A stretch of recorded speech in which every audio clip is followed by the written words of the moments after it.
Le trophée Yashin 2005. La remise du trophée Yashin m'a donné envie de reprendre cette série, de revisiter les différents trophées Yashin s'ils avaient été décernés lors des années 2000 et 2010. Et on passe avec cette année 2005 que j'apprécie tout particulièrement. En numéro 5, je mets Grégory Coupet.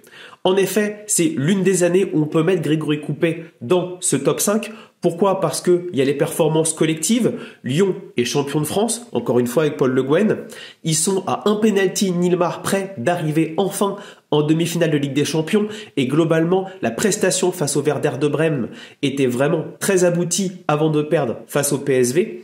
Et avec l'équipe de France, Grégory Coupet fait un très bel intérim de Fabien Barthez avec notamment cette qualification en Irlande en novembre à la fin de l'année. Donc c'est pour ça que je donne à Grégory Coupet une 5e place pour ce trophée Yashin. En numéro 4, je vais mettre Gigi Buffon. Dans les années 2000, il faut trouver toujours une place pour Gigi Buffon. Et je la trouve en 4e. On a ce championnat d'Italie remporté. Évidemment, avec le scandale Moggi, il sera retiré. Et globalement, encore des super performances. Toujours injouable à PES, ça bouge pas. Et toujours injouable à FIFA Street. Pour ceux qui ont eu le jeu, franchement, avoir Gigi Buffon, c'était un cheat code. En numéro 3, je mets Jerzy Dudek. C'est pour moi la plus grande performance individuelle sur un match lors de cette saison 2004-2005. En effet, Dudek réussit à remporter la Ligue des Champions avec Liverpool à la fin d'un match fou, 3-3, et surtout une série de tirs au but qui remporte presque à lui tout seul, et notamment des arrêts complètement hallucinants en prolongation. On voit souvent des highlights revenir sur ces arrêts. Évidemment, la performance collective de remporter la Ligue des Champions alors que Liverpool était assez moribond, mais évidemment un très beau parcours dans cette compétition. Et enfin, la classe du joueur, il ira au Real Madrid par la suite pour finir sa carrière. En numéro 2, je mets Nelson Dida. Évidemment, il y a cette finale perdue avec le Milan AC face à Liverpool en Ligue des Champions. Néanmoins, Nelson Dida réalise une saison très solide.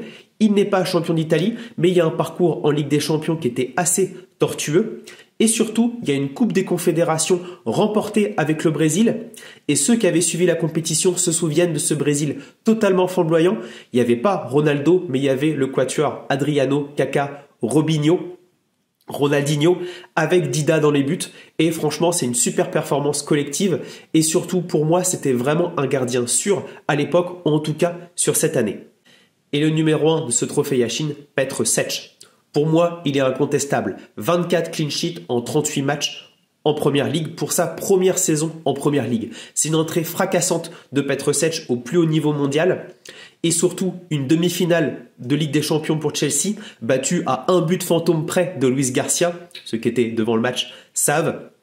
Donc on a vraiment une saison très complète, l'année 1 de Mourinho, et franchement Petr Cech montre beaucoup de choses, surtout dans l'intelligence, il anticipait bien, il était capable de également aller très vite au sol malgré sa grande taille, et franchement pour moi c'est peut-être sa saison la plus complète. Il y en aura d'autres évidemment avec Chelsea peut-être à la fin des années 2000, mais celle-ci est absolument hallucinante pour Petr Cech. Il serait aujourd'hui courtisé par tout le monde, mais Chelsea avait beaucoup d'argent à l'époque.